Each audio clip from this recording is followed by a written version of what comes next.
sleep.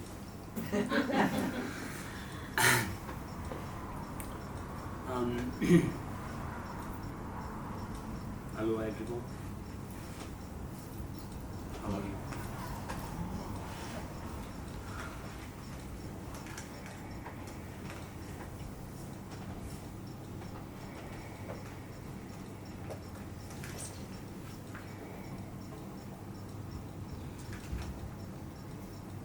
Today we are going to talk about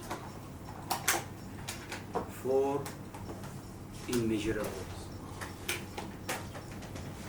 4: love, compassion, joy,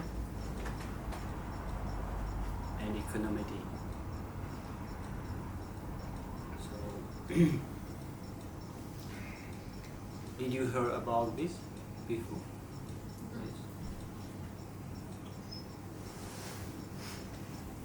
Okay.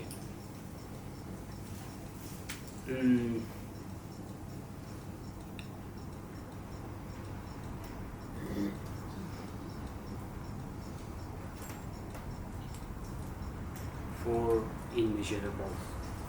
So first, we try to understand what does it mean by 4 immeasurables.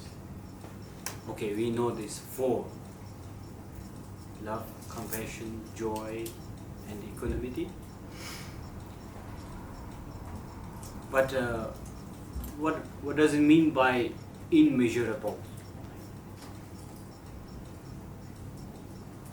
The immeasurable in English, im is a negation, measurable is an adjective, but the root of this immeasurable is measure, to measure. In Sanskrit it is Chatvari Apramanani. So Chatvari is 4 and Pramana is measure, A is negation. The main point here is Pramana. So Pramana has many meanings. One is measure, one is valid, so valid cognition.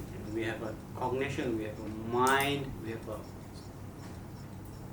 a thought.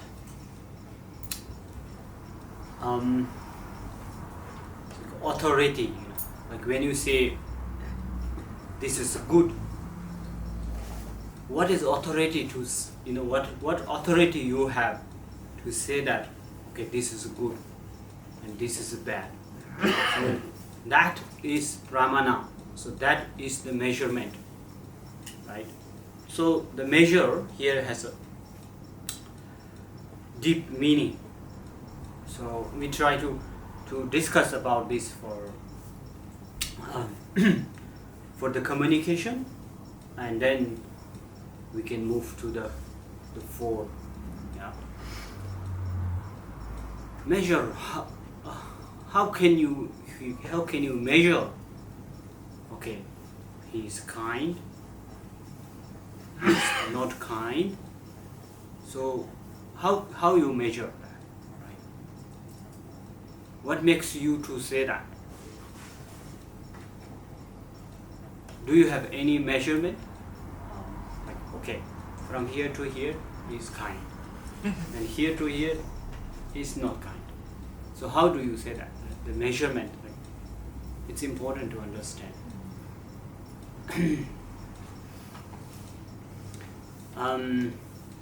In Tibetan it is ten met shir.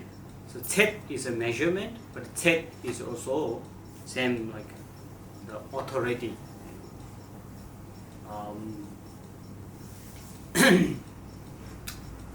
Now we have to talk about pramana, and then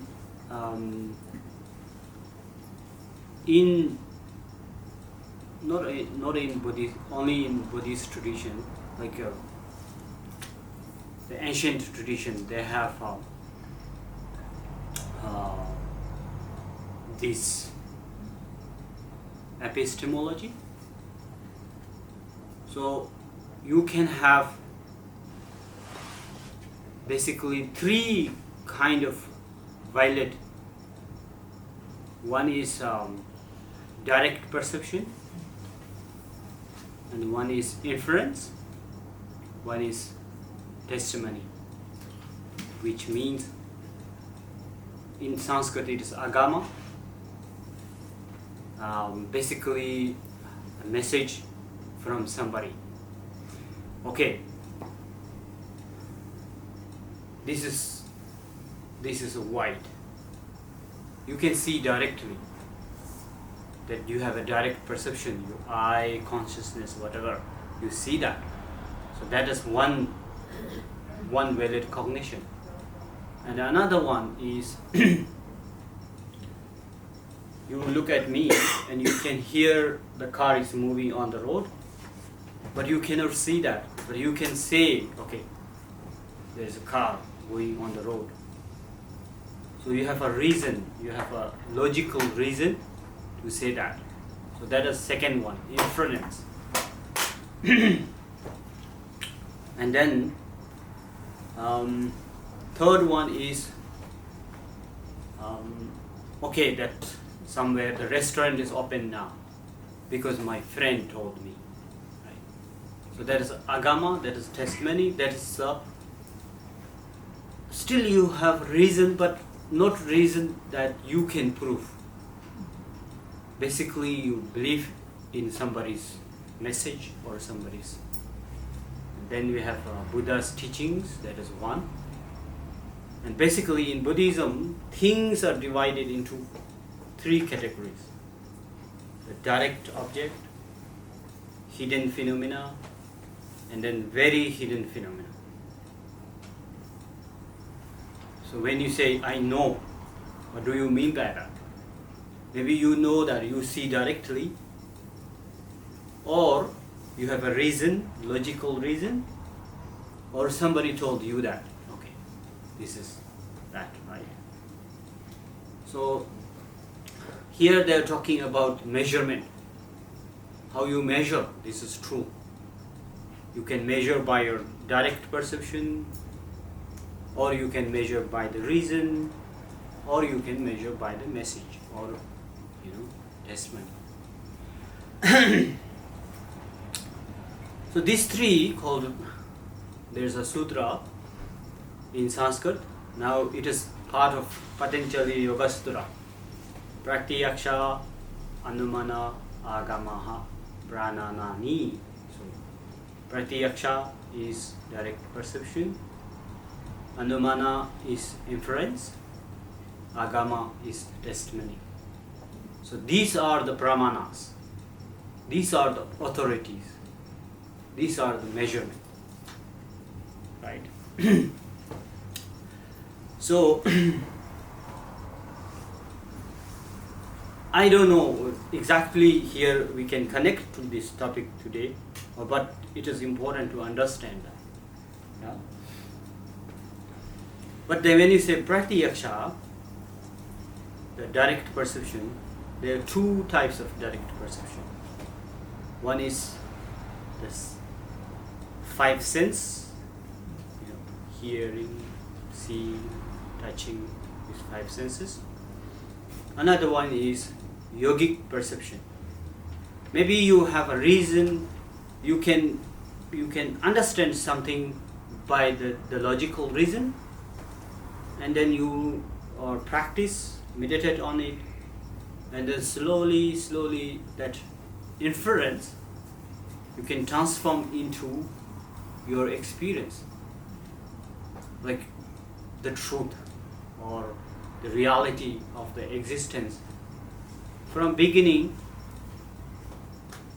you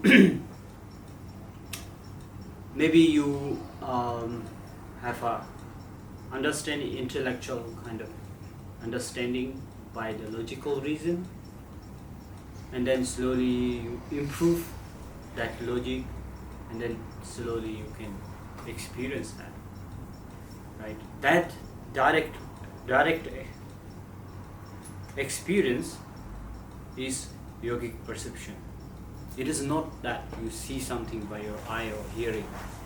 Right? Anyway, so that is something you have to think about. But then within the Buddhist philosophy, who is the authority? Again, Buddha is known as the authority somehow. In Buddhist tradition, there is some how to say. I have some verses here from Dignaga. Dignaga is a Buddhist logician from 4th, 5th century. So he says, I bow down to the one who is a measurement of the truth, beneficial for living beings, the teacher who is practically gone beyond the samsara. So that Dignaga, that who is that? That is Buddha. So he says,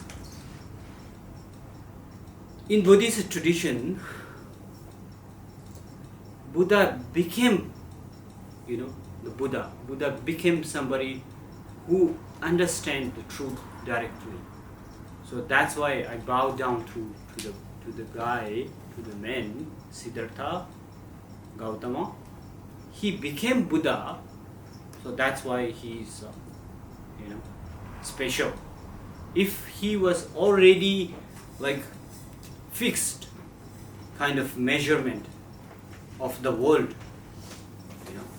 okay, world is this, I create, I'm the measurement, I can measure everything. So Dignaga says no, he became Buddha. So that's the reason why he can be a teacher, because he had experience, right? He was an ordinary person, and then slowly he became Buddha. So that's why I bow down to this guy, who understands the truth.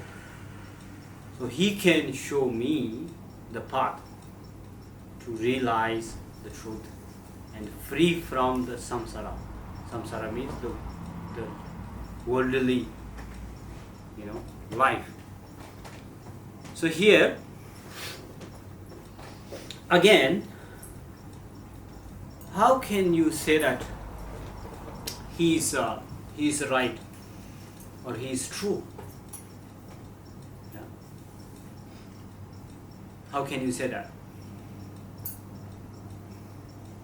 Basically, you can have only one reason. Whatever he says is true.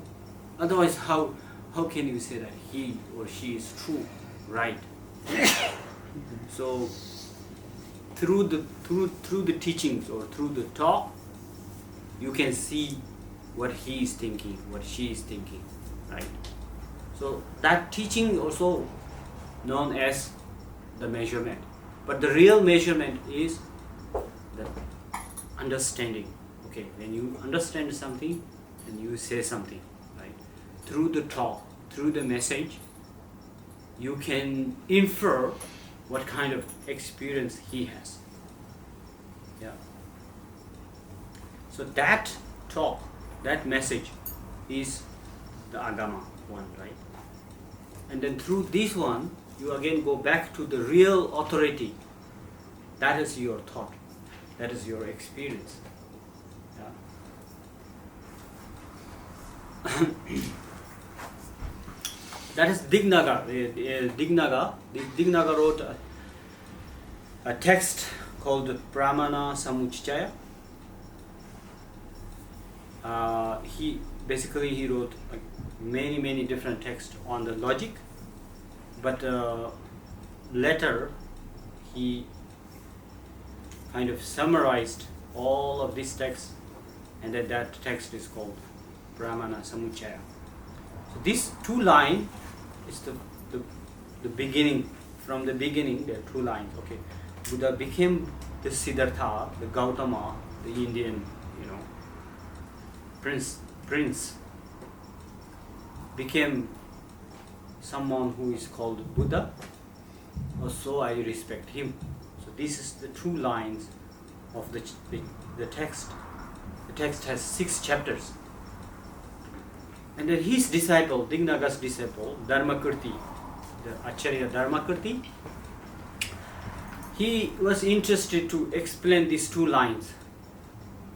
How Buddha became Buddha. All the process, all the path from the ordinary being to the Buddha. So Dharmakirti was interested to write on these two lines. He wrote a text called Pramana Vartika. So there are 4 chapters on only these two lines. The first chapter of Dharmakirti, there are 287 verses. Buddha became Buddha and I respect Buddha. 287 verses. He explained all of these things. And then he explains how Buddha practiced the karuna, compassion.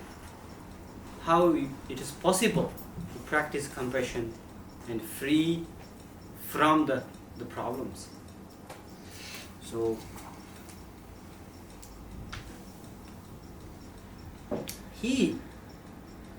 the Dharmakirti has one reason how he can prove that Buddha, the Siddhartha, became Buddha. One is practicing the compassion. Another one is understanding, realizing himself. The selflessness. Buddha realized that self is not real how he used to think. There is something else. So by understanding selflessness and practicing the compassion, he became Buddha.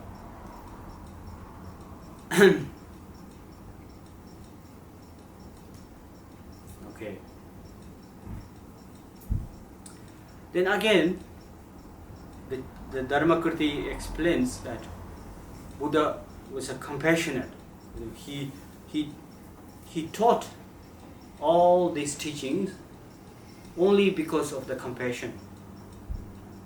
If he didn't practice compassion, then there is no reason to teach. Because if he free from the samsara, he can live there happily. There is no reason to show his realization to others. But he was a compassionate, and he feels this is something that everybody should try, and then he started teaching. The intention to teach to other people is the compassion. Right? So for us, sometimes we do show up our knowledge, sometimes we do for other purpose. Otherwise, why you talk? You tell me, why you talk to others? What is the purpose? Right? Do you really have an intention to solve their problems, or you have other purpose to talk? Right? What is the reason you talk? What do you think? When you talk to other people, what is the main reason? When you say talk, I'm talking about the teaching. Why Buddha started talking? He wanted to show that he has a special realization, or something else. Right? So the Dharmakirti found he was completely free from all of these destructive emotions. Completely. And then only the reason why he started talking, that he wanted to other people also, have same kind of experience and free from the samsara. So the intention was the compassion. Right? Okay. Why you talk? Can you tell me? When you talk, do you have like a little bit of intention to help other people, or most of the time you talk because you need something? To relate? Yeah, connect. Is that? Why you need a connection? Why you cannot be isolated? I think to give your existence some meaning. You tell me. All of you tell me. It's just an idea, I guess. Do you have a purpose or your meaning or purpose? You make the effort. So anyway, I know myself very well, but I'm not going to share here.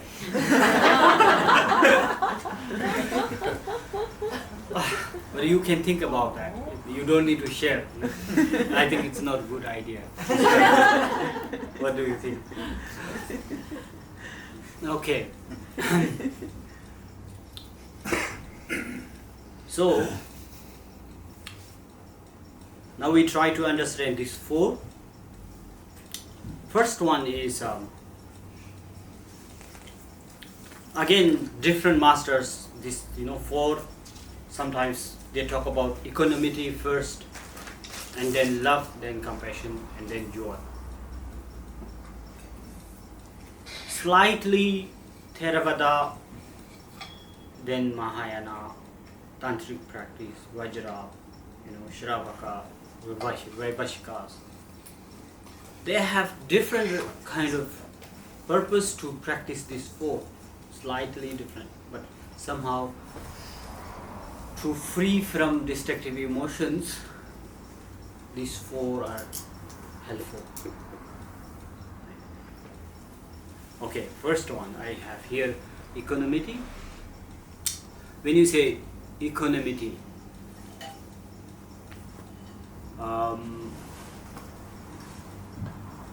we don't go to the explanation for those Sanskrit terms because maybe it's super boring. Upesha, that is Sanskrit, that is equanimity. So what you are talking about? You are talking about the balance of mind. Okay, we will try to relate to all of this together. Then love and compassion, and then so love is maitreya, and the compassion is karuna, then joy is priya. Okay, so what is difference between love and compassion?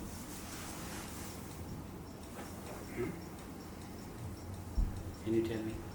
Love is to make, is the wish that all beings be happy. Mm-hmm.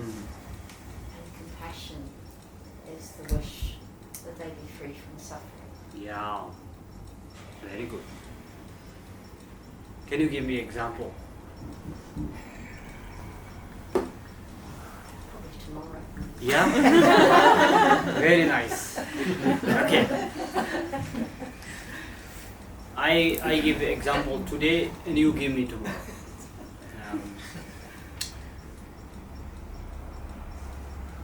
For example, love and compassion, what exactly what she said.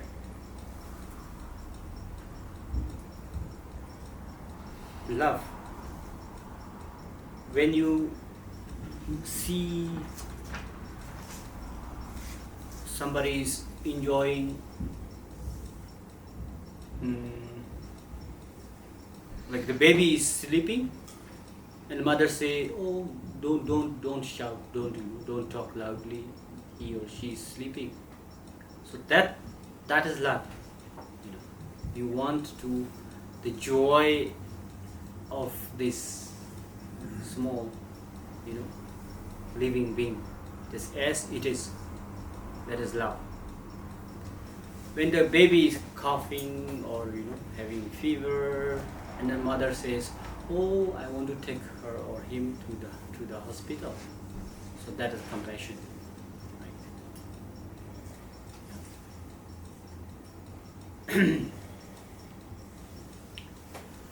For having this tool, first we recite the verse which is composed by the great master Panchen Losang Yinsen. I think most of you recite that one. May all sentient beings have happiness and the cause of happiness. It is talking about love. Second one is, may all sentient beings be free from suffering and the cause of suffering. It is talking about compassion. May all sentient beings never be separated from the sorrowless bliss. There is no sorrow and there is a bliss. So that is our rejoice or joy. And then may all sentient beings abide in the equanimity, free of base, attachment and anger. So that is what Panchen Losang Yinsen said.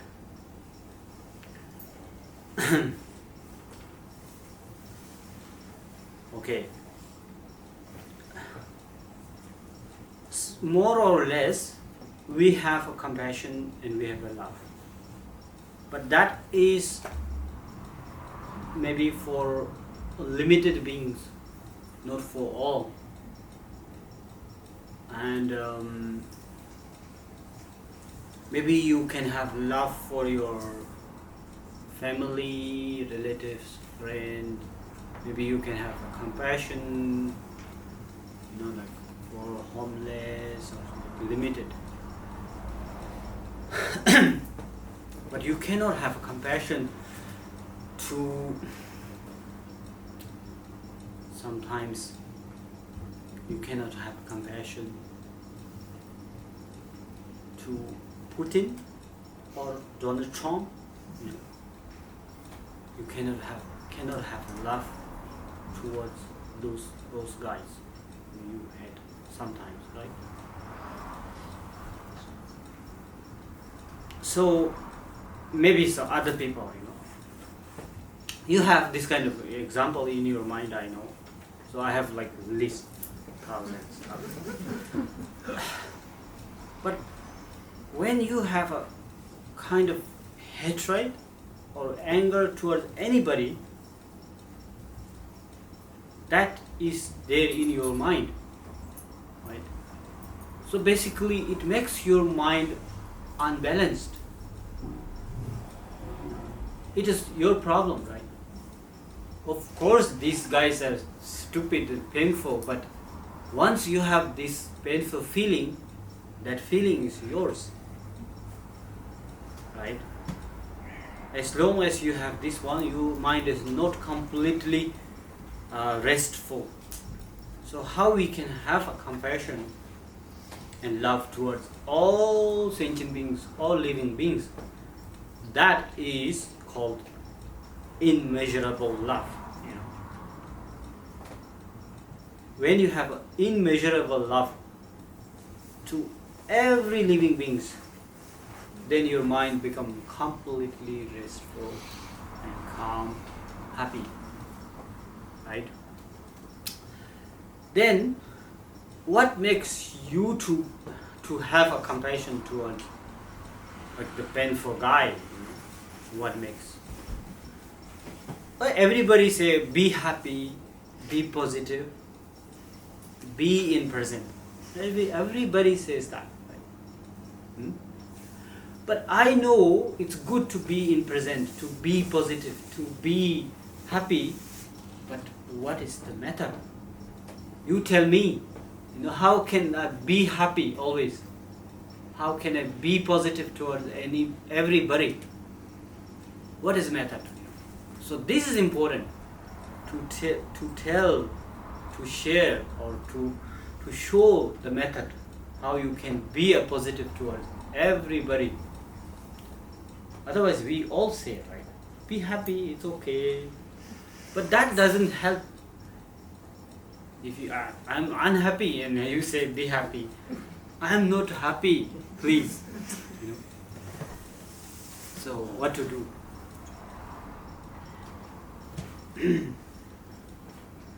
I also don't know. You try. Coffee is good. Helps me a lot.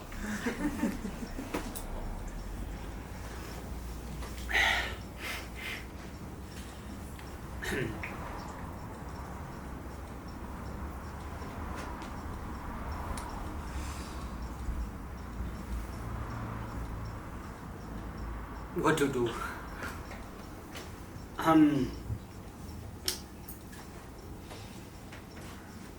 Okay, now we have another master who has a different kind of idea, right? Like basically, when you have love or when you have a compassion towards homeless, your compassion is good. But the reason why you have a compassion, because he is not getting food, he is not getting home, he is not knowing where to go. Right? So then you feel you have empathy towards him or her, right? Because he or she is losing the direction, not knowing where to go. Yeah, no home, no room to sleep, yes, no friend.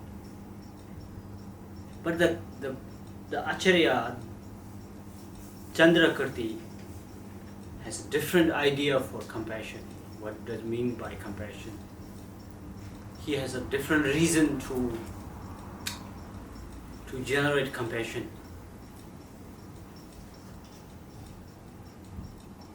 And then I have few verses from his text. I have a full of book here today. Just show you. Just show off my books. These are my books. So I can see something kind of solution in these books to be happy. So this is written by Asanga. He is a founder of Yogacara school. There are 5 different texts in this book. Historically, Arya Maitreya was in the Tushita heaven, and then Asanga somehow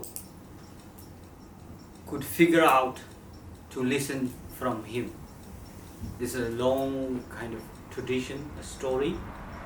And then Arya Maitreya taught these 5 different practices to Asanga, and Asanga established the school which is called Yogacara school. So in this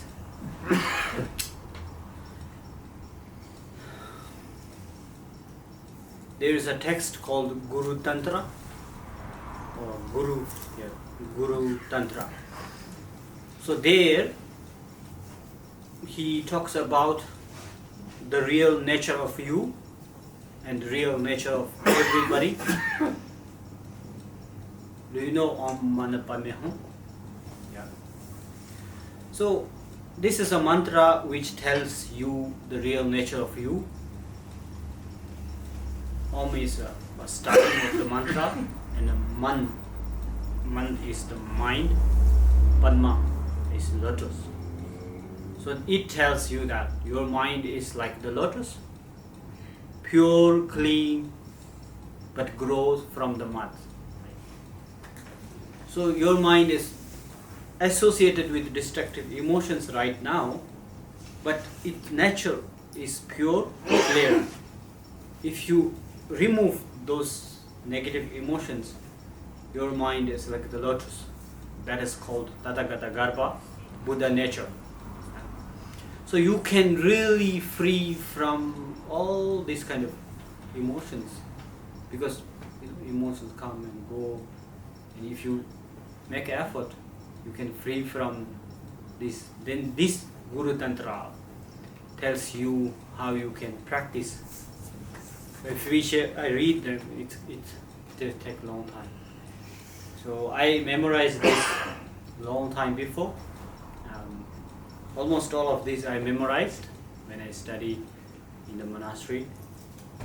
So I hope you can, maybe you already know the path. You are just here to listen and check me maybe. But if you are still on the path, I suggest you to look at this. Yeah. Then this one is Nagarjuna, Arya Nagarjuna. He wrote 6 different texts talking about the right view, right? When you say fully rest mind, balanced mind, why your mind is not balanced, right? It's depend on the object what you are seeing, right? If you are seeing very clear, pure object, somehow your mind is pure. If you see the truth, your mind is completely balanced. So he talks about the balance of the object, balance of the reality of the existence. And then here there are 3 different kind of works. First one is written by Acharya Abhi Samaya Alamkara. So that is the original text of Pranjaparamita. And then second one is this Chandrakirti's text, Madhyamika Avatara. And the third one is Vasubandhu's text, Abhidhamma. Abhidhamma Kosh. So Abhidhamma Kosh, Chandrakirti talks about 6 perfection and all of this compassion. I'm going to share a few verses from Chandrakirti. But the Abhidhamma talks about the reality of your body, what kind of element, what kind of feelings, emotions, positive emotion, negative emotion, and what is antidote for these. So he explained all of these things.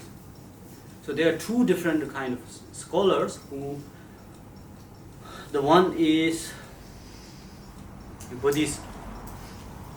One says Buddhism is a psychology, but another says this Abhidhamma is a Buddhist psychology, and the others are Buddhist philosophy or Buddhist science.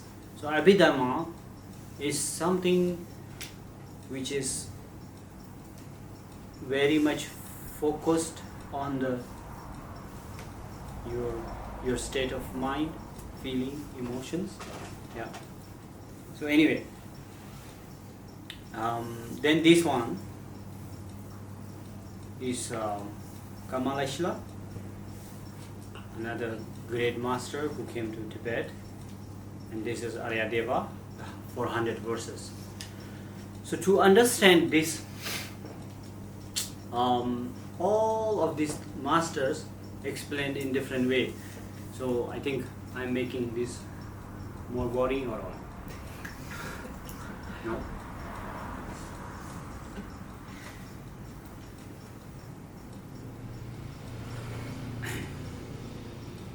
Okay.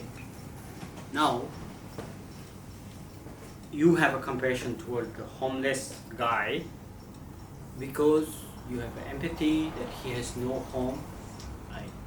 He doesn't know where to go. Now I'm going to read the Chandrakarti's text. First of all, he says that where there are so many different schools, and then he says those different schools come from the Buddha. When Buddha shared different ideas and then different schools established. Because of Buddha was compassionate,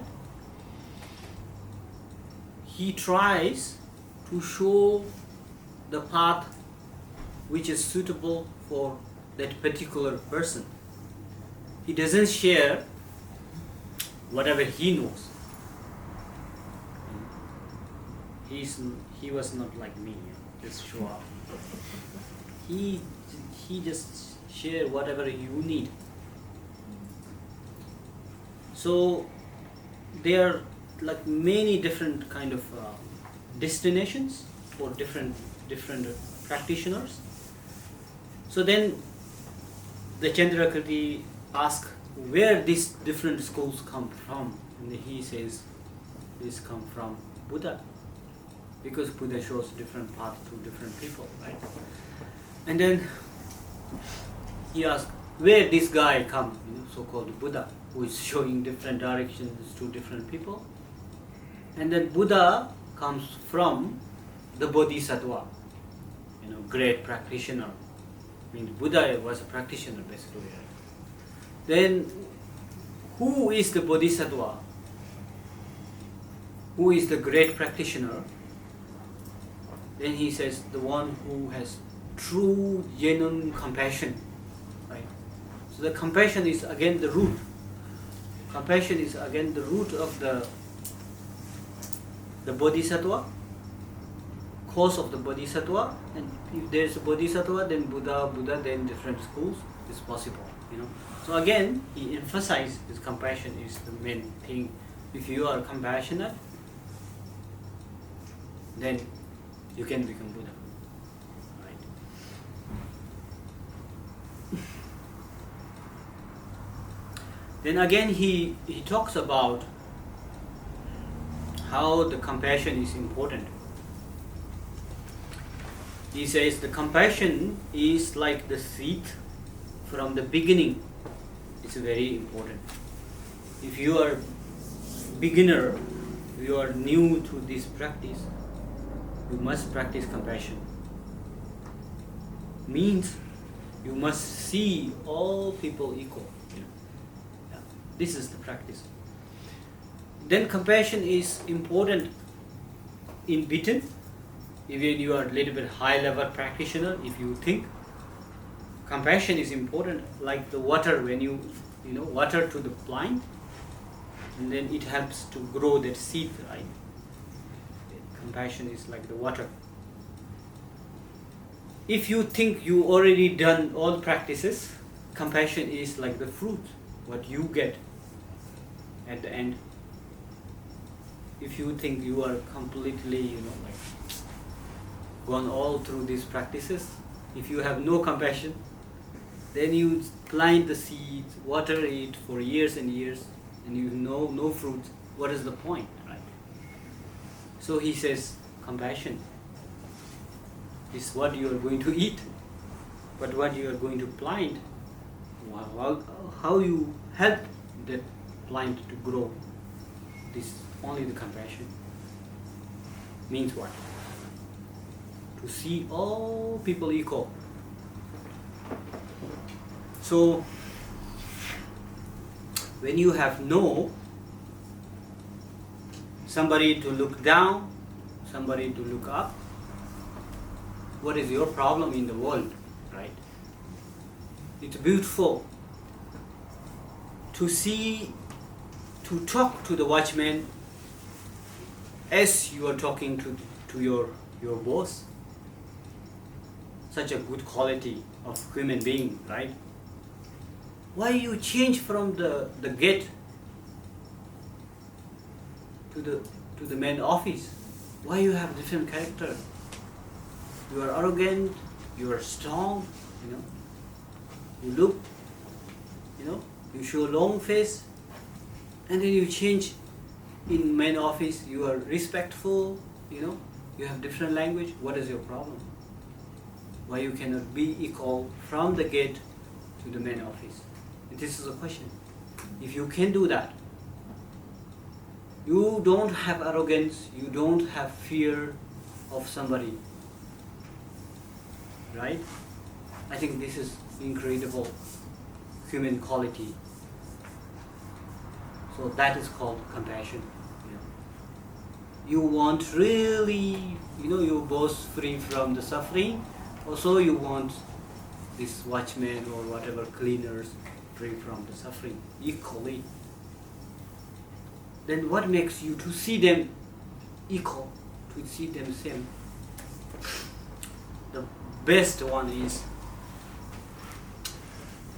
you think that these all people need to go to bathroom.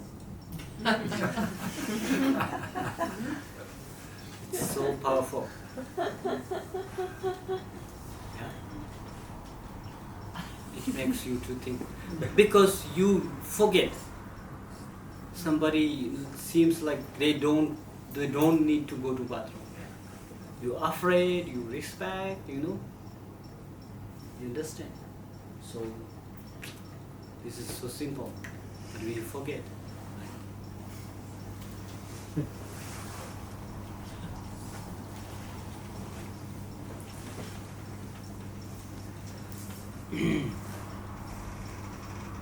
Still we are not reaching to the Chandrakriti's reason to be compassionate.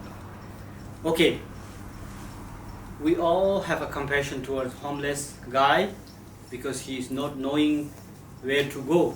And the Chandrakriti says, I have a compassion towards all living beings, but no one knows who they are. What is real nature of herself or himself? They really don't know. That for the Chandrakriti, the compassion is the wisdom. I say I am, and this is mine, but I don't know who I am. You understand? There is a deep meaning in this. So he says, I'm sorry, you guys, you think you are educated, you are teacher, or you are, lecturer, but you really don't know who you are. And it is equal to all living beings. And I feel so sorry for this. Till you become Buddha, understanding the true nature of you, you really don't know who you are. Homeless guys just don't know this, the house which is called home, but you don't know who you are. It is more worse than this homeless guy. He doesn't know what is home. That is okay, but you don't know who you are. It's so sad.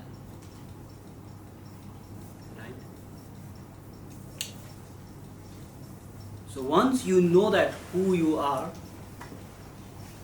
and then almost all problems are solved.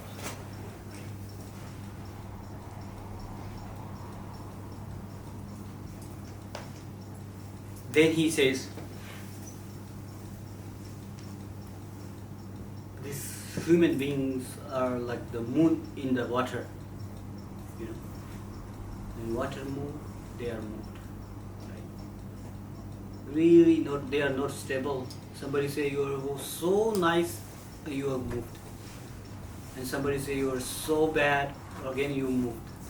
Why you don't have a stable kind of mind? Nobody can shake you by pressing, by criticize. What is happening? Yeah. What is wrong with you? Why you so much depend on other people's praise or criticize? What is that? So he says, This is the reason why I bow down to the compassion. First of all, he pays homage to the compassion, not to the Buddha, not to the Bodhisattvas. He pays homage to the compassion. Right?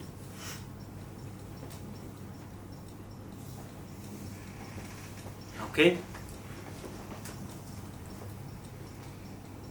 Oh, 1 hour.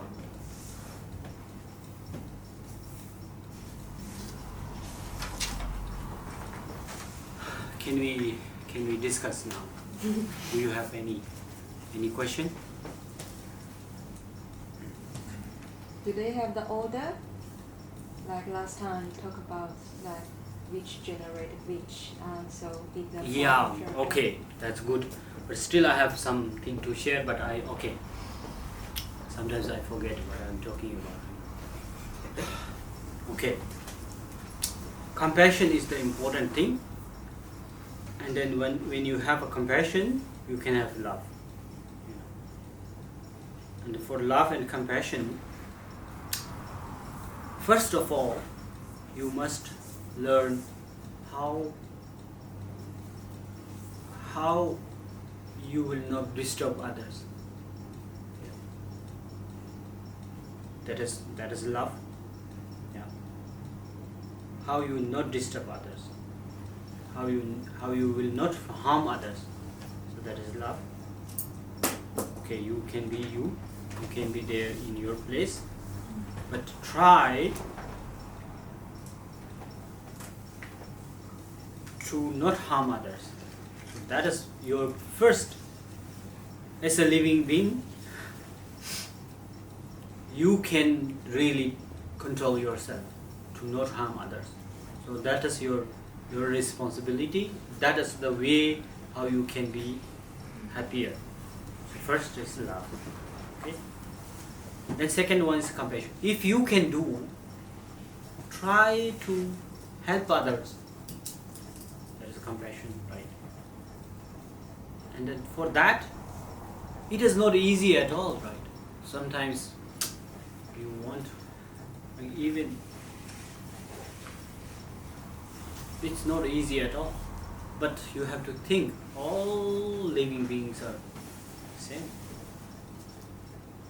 Not only same to go to bathroom, but same you want happiness, and other people also want happiness. You don't want a suffering, and others are also equally same. Sometimes we forget that, Only focus on ourselves. We just don't even ask, they really want to happiness or they really don't want to suffering. We even don't ask this kind of question. Right? So you just ask. If you see this guy talks about, okay, you can have a jealous towards three people, and he tells you how to train your mind.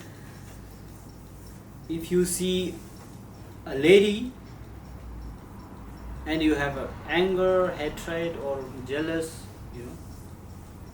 and you think of your mother, if she is around your mother's age, you think your mother and think about the lady, if she is your mother, what will happen?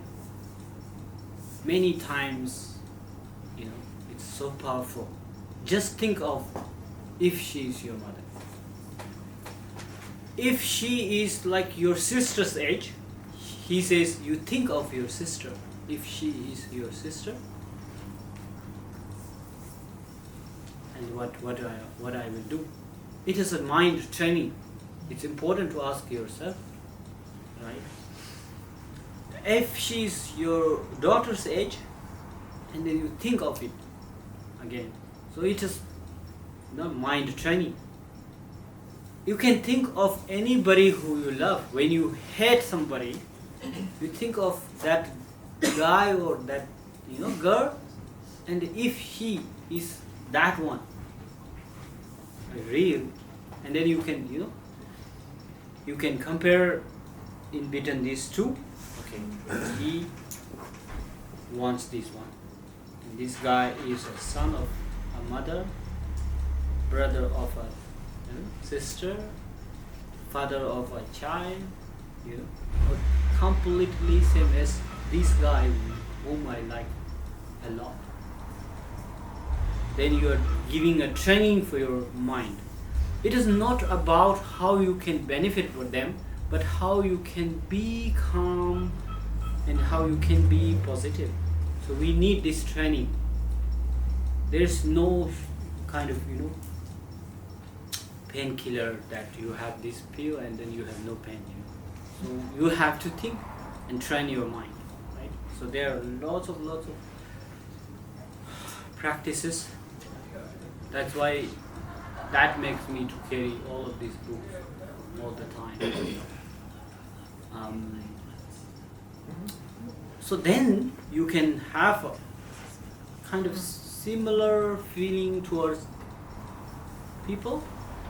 First you can, practice like, okay, my friend and my sister, not so, big difference. Yeah. And then again you can have a same feeling like how you have a feeling towards your sister, that kind of feeling you can have to your friend. If you compare from beginning, like your best one to the strange and painful guy, maybe it is painful for you. It doesn't work. But you can compare, you can see similar, and then that makes you to feel equal towards everybody, right? Then the last is the joy. When you really see everybody is equal, when you really feel, then there's a joy, there's a security, there's a, kind of, you feel safety, you don't have fear, you don't have really, you can go, it seems like you can go anywhere, everybody take care of you, everybody, it is your feeling. In reality, somehow we have to manage things according to the situation, but mentally your mind is more peaceful. So that is the joy you must experience, or you can feel it. So then, as long as I feel this much calm and happy, joyful, and then may all other beings also feel same. So that is the joy, right? Okay. Now we have different master. That is Vasubandhu, who wrote the Abhidhamma course. In the Abhidhamma course, 9th chapter, he talks about these 4 immeasurables. So Abhidhamma course, this Vasubandhu is somehow a little bit different from Mahayana philosophy. So he says that, okay, first of all, you have a hatred which is not good for your health. Yeah. For that you must practice compassion. You have a harmful thought. For that you must practice love. And then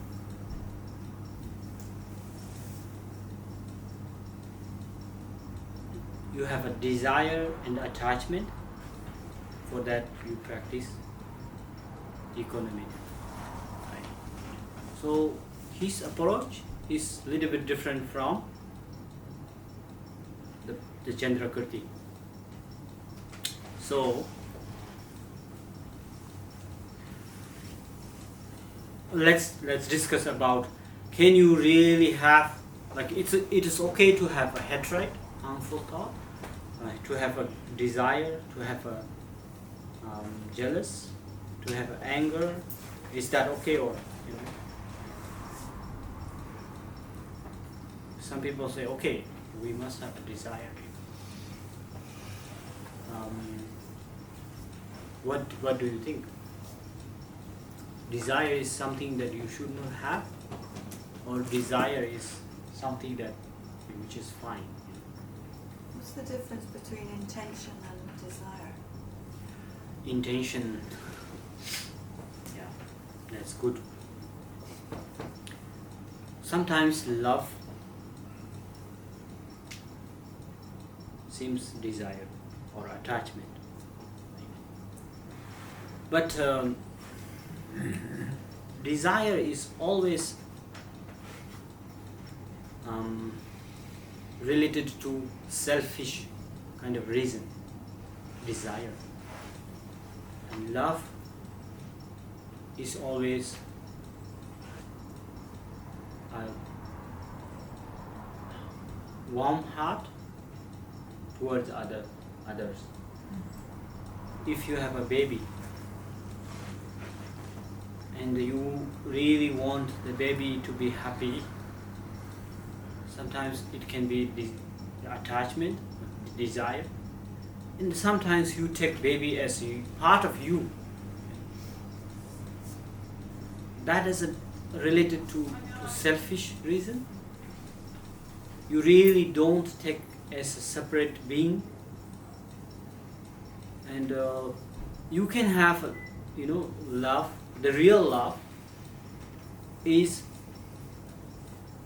you have this empathy towards the baby who is a separate being from you, who is not a part of you, who is like living, who is an individual.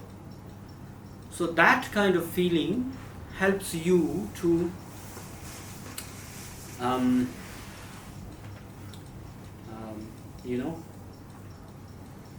have a unconditional love. Unconditional is always good, because once you see as a separate being, more or less you have very less condition, right? Once you have no condition, then you will be not despondent. Whatever she or he will do, your love, your care is very much unconditional. So you really care about him as a individual being, or you care about him because of your life. So if you care about him because of related to your life, then if he will not do good, you will be very sad. But if you care about him as an individual, separate being, whatever he will do, maybe you will feel a little bit sad, but that's all right, manageable. Right? So that is the difference. Yeah. So awareness and personality, they are two things. You're supposed to have more awareness and you have less personality. What does it mean by that? Once I grasp this is my glass, if somebody come and break this glass, I feel very bad, right? If I don't grasp this as mine, and then somebody break this one, less pain, What is that? Glass is same. Why I put this my personality into that and create more environment to suffer? What is that? Physically, the glass is there before and after, but once I grasp this one, whatever happens to that, it's funny. Why? If you keep a glass there and break it, I feel like what this guy is doing. And then you say, I give you this glass. I say, okay. Then you break. I feel so bad, Why you are breaking my glass? The two actions are happening like equally same, breaking the glass. But one hurt me, one doesn't hurt me. What is that? This is something to do from your mind, nothing to do with the glass, right? So we supposed to have without attachment and care about everything. So that makes you to be liberated. So maybe that we need to read all of these things. I'm just kidding. It's still not enough, but you don't need to read this again. You can make it for sure. Okay. Just to come back to the desire. Is this desire doesn't need to be a negative way also. For example, been talking in the past about bodhisattva vow. Mm-hmm. How can you make a bodhisattva vow without having a desire to become bodhisattva? I can use this glass without grasping this is not my glass, right? I can use it, but I don't need to put my personality into this. It is more effortless, more joyful, more happy, easygoing, right? So that you have to try. But the initial drive to pick up the glass is still a kind of a desire. Not really.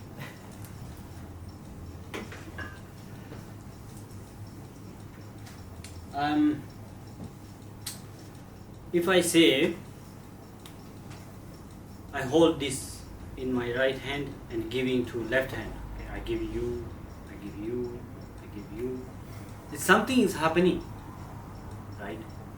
So once you train in your mind this special way, everything becomes, easy, right? Maybe this is a high level practice, but you can do this for small things. Shantideva says that you must give or train, practice small things. Just give vegetable from your right hand to left hand and thinking that this is me and this is the painful guy, and just give here and here, It is funny, it seems stupid, but it changes your mind. There's the word faith. There's something about faith in that Yeah, you just exchange. sometimes you really even don't want to give, right? So just train your mind in this way. Okay, this is the painful guy, and I just give. It is psychologically helps a lot. So you really don't need to go to the painful guy. I said, I really love you, please have coffee. It is not possible for ordinary people. But you just make this left hand as this guy, and then this right hand is you, and then you give. Sometimes you can have a goosebump. Really. It is a training.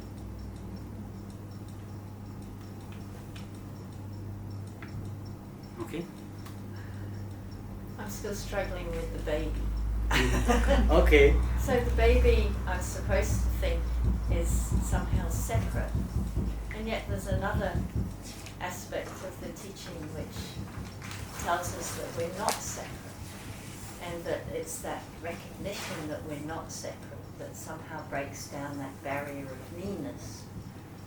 And for me that works, that seems to make more sense than separating myself.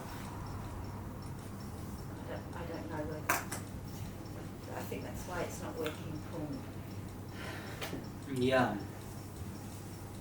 I think this is a natural. It's hard, of course.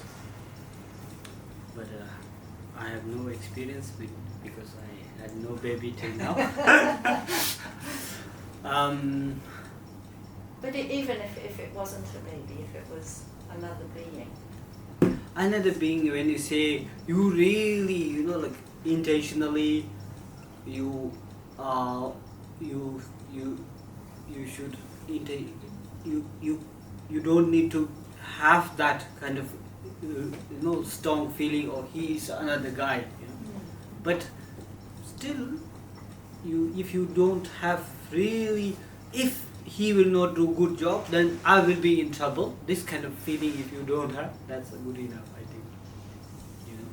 Like just take care, right? Sometimes we really care about somebody because you have a strong kind of intention towards your life, right? So if he will not do good, then my life is going to be very bad. I can understand that sort of attachment side of things. Yeah. So if you don't have that one, then I think it's, so I'm going to conclude here, and then we will have again some discussions. So may all sentient beings free from suffering.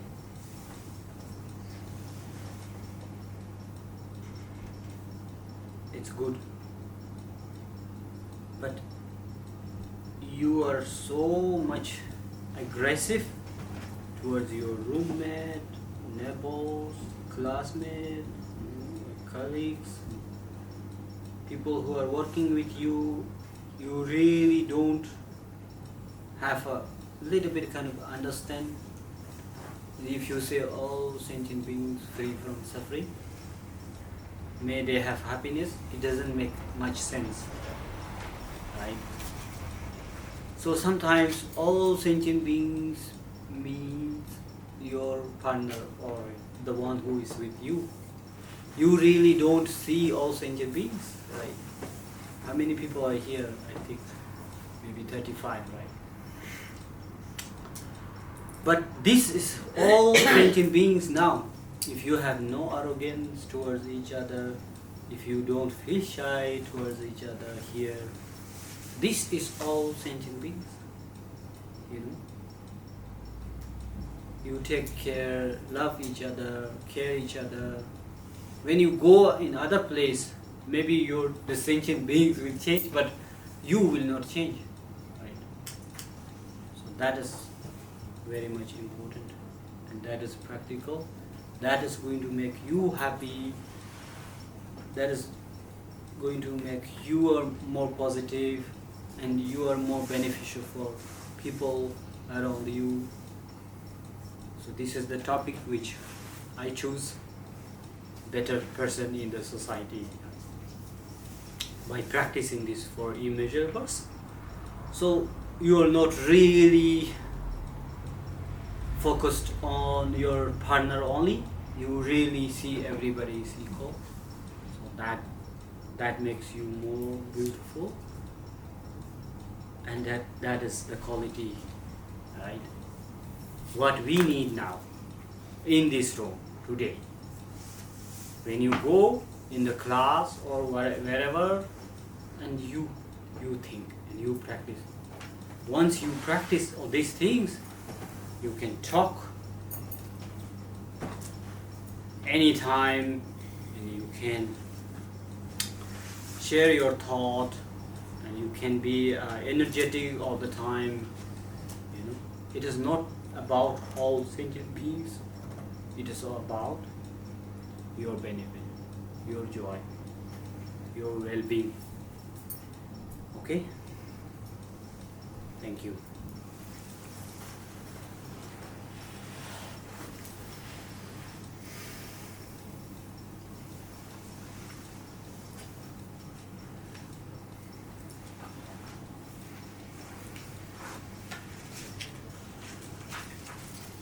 Can I ask a question?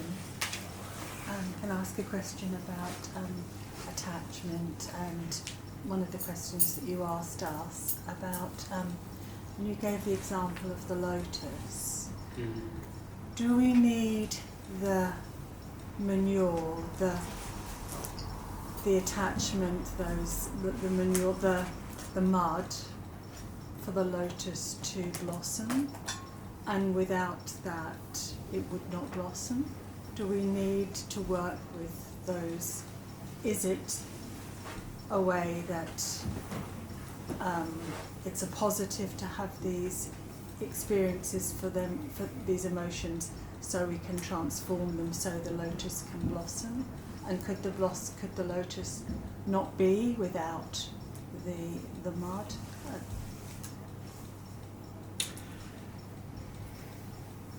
Actually, when you are capable to see the quality, then nothing is problem. You know, when you are positive, then nothing is problem. Mud is black, maybe some mud green. Anyway, so mud is basically, mud seems dirty kind of, but when you are positive, you don't see the dust, you see the benefit of mud. You see that mud can create, or mud can help that growing the lotus. So once you have this ability to see the quality, people are very much talented to do recycling, and then the garbage is a treasure. So you're supposed to train in this way. Even somebody is getting angry, or somebody is so much aggressive, but then you see something, oh, this is time, this is the chance that I can show my personality. That helps you to be famous, to be maybe not famous, but to be positive and influence the society, right? When guys come to the street and then fight, and you never fight back, so that fighting itself is a disgusting thing, but it is the chance you to show the society there is somebody who can be really positive and compassionate when this kind of situation comes. So yeah, I don't know I answered you or not, but the lotus and mud, there's a relation why you say that, right? You see mud, but mud is not dust. Mud is something which makes the lotus blossom. So all negative emotions you can transform into something which makes you positive. Yeah. Okay. Thank you. I think that's all. Yeah. Sorry, can I ask a question? Yes. If you have time, just going back to what Mark said was the desire, yeah? Desire. Is there, in terms of like Sanskrit, I don't know whether, is there like a how do you say, a root to the word desire? And desire is attachment to help us understand it a little bit. Yeah. I mean, we say desire, we think desire, but in terms of epistemology also, or the root of the word. Desire?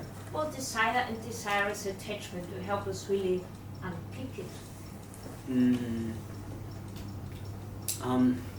Definition or something like that. Definitions. So desire is karma. Karma in Sanskrit, karma. So kama dhatu, rupa dhatu, arupa dhatu. There are three realms. So you are in the kama dhatu, which means you are in the desire realm. Right? So basically, if you don't use five senses, then you have no life. If you don't see, if you don't hear, if you don't touch. But touching is good, but touching is a problem. And then this Nagarjuna says that in this desire realm, we have a itching, right? And a scratch makes you to feel good. But once you have no itching, that calmness, comfortableness, you don't know, but this is really good. When you have no itching, you already have this the joy, but you really don't feel it, right? So you have no itching, that comfortableness is there already. But once you have itching and then you scratch, there is a joyful kind of feeling.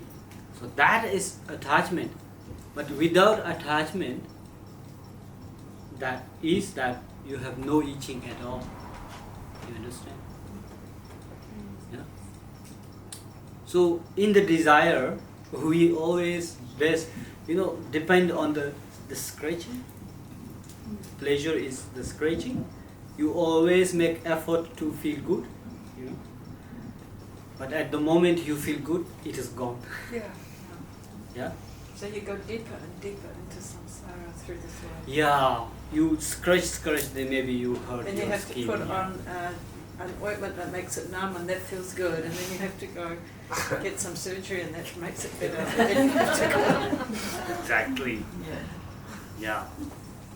And it's hard to reverse. But it takes effort to reverse. Yeah. And all these instructions are guidelines how to reverse. Yep. Very good. If I will give talk later, I will keep you here.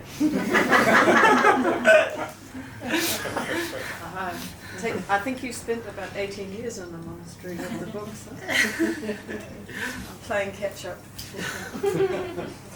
Thank you. Yeah. So there's selflessness, understand of selflessness is the knowledge.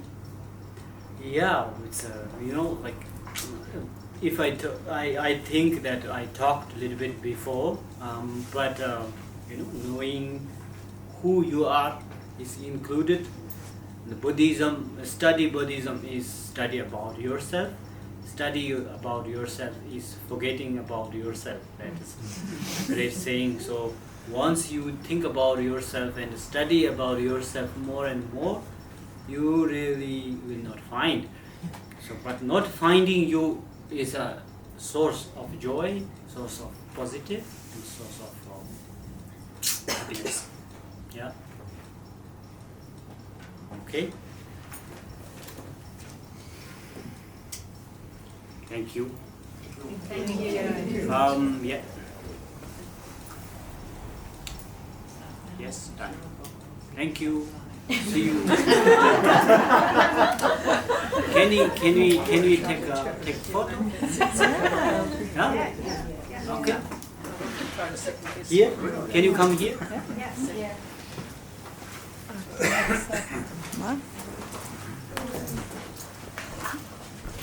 So we come